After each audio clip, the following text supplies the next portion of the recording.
અમદાવાદમાં સર પ્રક્રિયાનો પ્રારંભ કરાયો છે, જેમાં બીએલઓ ઘરે ઘરે જઈને 62 લાખથી વધુ મતદારોના એન્યુમરેશન કરશે।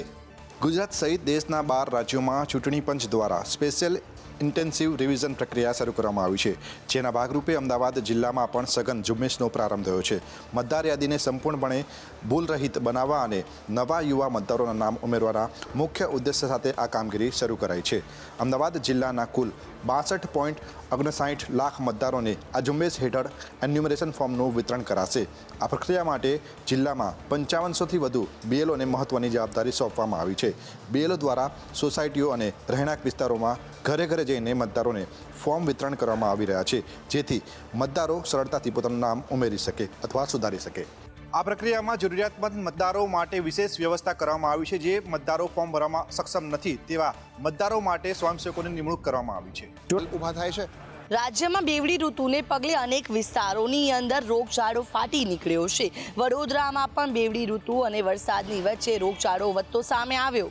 કમોસમી વરસાદ અને દિવસ દરમિયાન પડી રહેલો તડકો એમ બેવડી ઋતુનો અનુભવના કારણે શહેરમાં વાયરલ ઇન્ફેક્શન અને પાણીજન્ય રોગોના કેસોમાં મોટો વધારો નોંધાયો છે। પરિણામે વડોદરાની હોસ્પિટલો દર્દીના ઘસારાથી ઉભરાઈ રહી છે। સવારથી જ દર્દીઓની લાંબી કતારો જોવા મળી રહી છે। માત્ર 72 કલાકમાં ડેન્ગ્યુના 90 શંકાસ્પદ કેસો નોંધાયા છે, તો ચિકનગુનિયાના શંકાસ્પદ 31 કેસ નોંધાયા છે। મેલેરિયાના 2829 કેસ નોંધાયા છે, જેમાંથી એક પોઝિટિવ આવ્યો છે, તો ટાઇફોઇડના 77 કેસ નોંધાયા છે, જે પૈકી 3 પોઝિટિવ આવ્યા છે। જો કે આ આંકડા તો માત્ર સરકારી હોસ્પિટલના છે। પ્રાઇવેટ હોસ્પિટલના આંકડા આનાથી પણ વધુ હોઈ શકે છે, જેથી લોકોએ સંભાળ રાખવી ખૂબ 2030 સુધીમાં વડોદરા શહેરમાં સંપૂર્ણપણે ઈ બસ દોડતી થઈ જશે। તબક્કાવાર 33 કરોડના ખર્ચે ઈ બસ અને ચાર્જિંગ સ્ટેશન ઊભા કરાશે। પ્રદૂષણ ઘટાડવા માટે હવે સરકારે પણ ઈ વાહનોના વેચાણ કે ખરીદવા અંગે પોલિસી બનાવી છે। ત્યારે વડોદરામાં પણ આગામી 5 વર્ષમાં સંપૂર્ણ રીતે ઈ બસ જ રાજમાર્ગો પર જોવા મળશે। વડોદરામાં કુલ 200થી વધુ ઈ બસ કેન્દ્ર સરકાર તરફથી ફાળવવામાં આવશે। સ્થાયી સમિતિ અધ્યક્ષનું કહેવું છે કે 2030 સુધીમાં વડોદરા શહેરમાં વ્યાપક પ્રમાણે ઈ વાહનો હશે।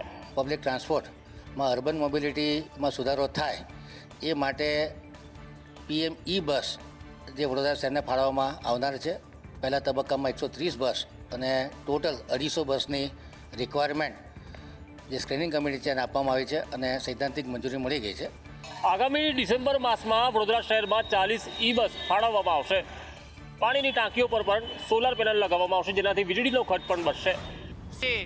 રાજકોટમાં ખાખીધારીના અસ્તિત્વ સામે સવાલ ઉઠતા એક્શન મોડમાં પોલીસે વધતા ક્રાઇમને અટકાવવા માટે ચાની કિટલીઓ અને પાનની દુકાનો કરાવી બંધ। રાજકોટ શહેરમાં છેલ્લા 15 દિવસમાં 7 હત્યાઓ, ગેંગવોરમાં ફાયરિંગ અને અન્ય ગંભીર ગુનાઓ બનતા પોલીસની કામગીરી પર અનેક સવાલો ઊભા થયા હતા। રાજકોટ પોલીસ હવે અસામાજિક તત્વો સામે કડક વલણ અપનાવ્યું છે અને ઓપરેશન લુખાના નામે મેદાને ઉતરી છે।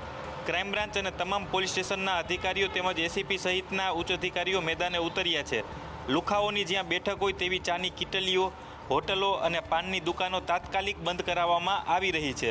ત્યારે પોલીસને જોતા જ લોકોએ ચાની ભરેલી રકાબી મૂકી ભાગ્યે શહેરમાં કાયદો ભંગ કરતા તત્વોને પકડવા માટે વાહનોનું સઘન ચેકિંગ છે તે હાથ ધરવામાં આવ્યું છે। રાજકોટ પોલીસ શહેરમાં છેલ્લા 3 દિવસથી અલગ અલગ વિસ્તારોમાં સઘન ચેકિંગ છે તે કરી રહી છે।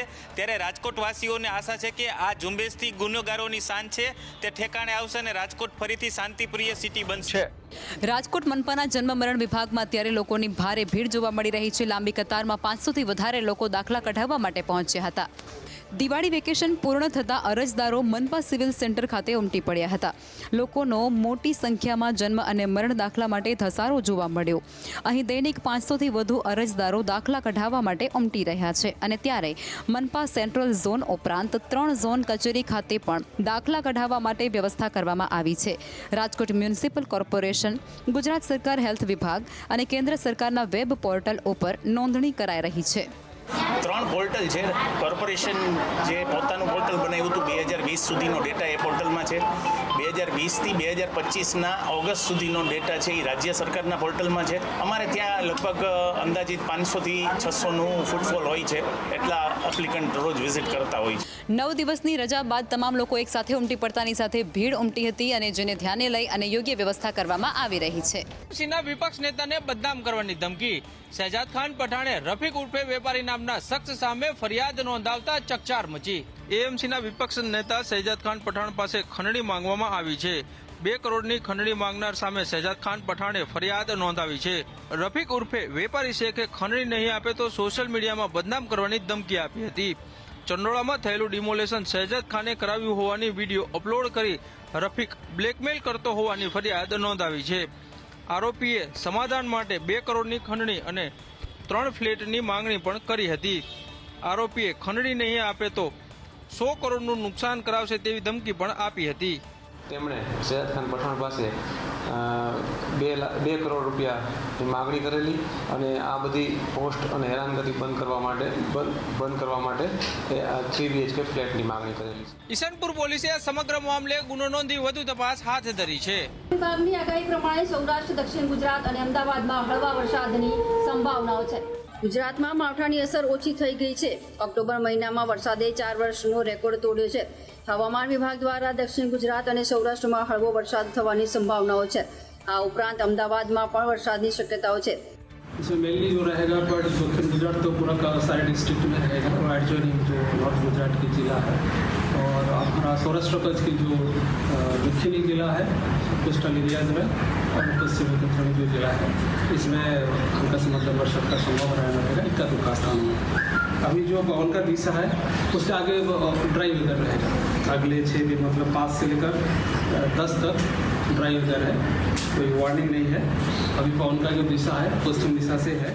વરસાદી સિસ્ટમ ધીરે ધીરે નબળી પડી રહી છે અને 1 થી 2 દિવસની અંદર વરસાદ વિદાય લઈ શકે છે અને ઠંડી જોર પકડી શકે છે. હવામાન નિષ્ણાંત આંબાલાલ પટેલે 2 આગાહી કરી છે. એક આગાહી ખેડૂતોની ચિંતા ઘટાડનારી છે તો બીજી સૌ કોઈની ચિંતા વધારનારી છે. આંબાલાલ પટેલે આગાહી કરી છે કે રાજ્યમાં હવે કમોસમી વરસાદનું પ્રમાણ ઘટશે, પરંતુ 5 નવેમ્બર સુધી છૂટો છવાયો વરસાદ થવાની પણ સંભાવના વ્યક્ત કરી છે. તારીખ 5 નવેમ્બર સુધીમાં બંગાળ ઉપસાગરના અવશેષો અને અરબ સાગરના અવશેષો ત્યાં ઉત્તરાવર્તી હોવાના કારણે ક્યાંક મધ્ય ગુજરાતમાં, ક્યાંક ઉત્તર ગુજરાતમાં અને ક્યાંક અરબ સાગરમાં છૂટા છવાયા ભાગોમાં હળવા વરસાદી ઝાપટા બપોર પછી પડવાની શક્યતા રહે.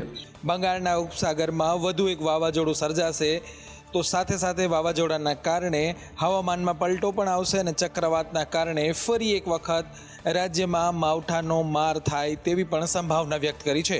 18મી નવેમ્બરે બંગાળ ઉપસાગરમાં હલચલ જોવા મળશે અને તારીખ 22-23 સુધીમાં ચક્રવાત થવાની શક્યતા રહેશે, જેના કારણે 18 થી 24માં માવઠા જેવું હવામાન થઈ જવાની શક્યતા રહે.